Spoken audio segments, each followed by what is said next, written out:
акыл казаныбызды. Демек, бул жерде 100% берилген. Ошол 100%ды биз казандарга бөлүп койгонбуз.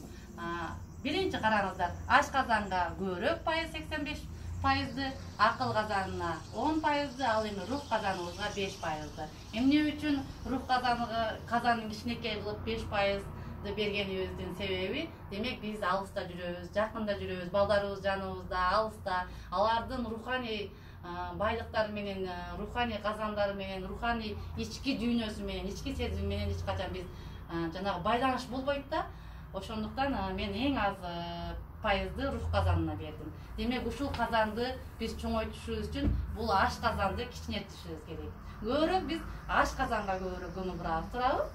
Аш казандын пайыздарын акыл казанына жана рух казанына бөлүп койсок, демек биздин балдарыбыз келечекте мыкты деңгээлдеги лидер балдардан болуп чоңоет.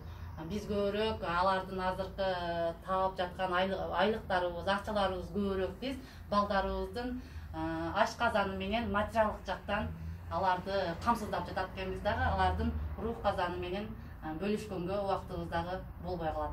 Ошондуктан мен сиздерге сунушум, демек аш казанды кичинетип, рух казаны менен акыл казанды байытабыз.